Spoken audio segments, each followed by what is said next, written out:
ఒకసారి మనం చేసే పనులు ఎంత సీరియస్గా మారుతాయో అనడానికి ఉదాహరణే ఈ ఇన్సిడెంట్. బహుశా అందుకేనేమో ఏ పనైనా చేసే ముందు ఒకటికి 2 సార్లు ఆలోచించాలి అనేది.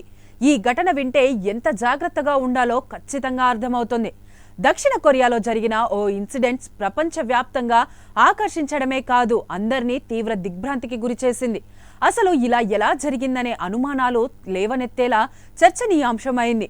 ఓ మహిళ ప్రమాదవశాత్తు భవనానికి నిప్పంటించడంతో ఈ ఘటన వార్తల్లో నిలిచింది. కేవలం బొద్దింకను చంపేందుకు ఫ్లేమ్ థ్రోవర్ అంటే మండే స్ప్రేని ఉపయోగించడంతో ఈ దారుణం చోటు చేసుకుంది. ఆమె బొద్దింకను చంపేందుకు ఎప్పుడైతే ఫ్లేమ్ థ్రోవర్ ఉపయోగించిందో ఆ మంటలు కాస్త వంటగదిలో ఉన్న వస్తువులకు వ్యాపించి మొత్తం 32 అపార్ట్మెంట్ల రెసిడెన్సీ మంటల్లో చిక్కుకుపోయింది. 2 నెలల శిశువుతో అదే ఫ్లోర్లో ఉన్న ఓ జంట ఈ ప్రమాదంలో చిక్కుకుపోయింది. పాపం వారు తమ బిడ్డను కాపాడుకునేందుకు పక్కింటి వారికి శిశువుని అప్పగించి కిటికీ గుండా తప్పించుకోవాలనుకున్నారు. ముందు భర్త బయటకు రాగానే ఆయన్నే అనుసరిస్తూ వచ్చిన మహిళ పట్టుతప్పి పడిపోయింది. హుటాహుటిన ఆసుపత్రికి తరలించిన ప్రయోజనం లేకుండా పోయింది.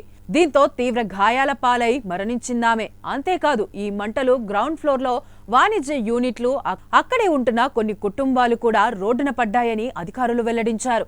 అంతేకాదు, ఈ ప్రమాదం కారణంగా 8 మందికి పైగా తీవ్రంగా గాయపడినట్లు సమాచారం. ఈ దుర్ఘటనకు కారణం సదరు మహిళ నిర్లక్ష్యమేనంటూ ఆమెను అదుపులోకి తీసుకుని అరెస్టు చేయాలని భావిస్తున్నారు పోలీసులు. పాపం, ఏదో బొద్దింకల బెడద వదిలించుకోబోయి చివరికి జైలు పాలయ్యే పరిస్థితి ఎదురైంది.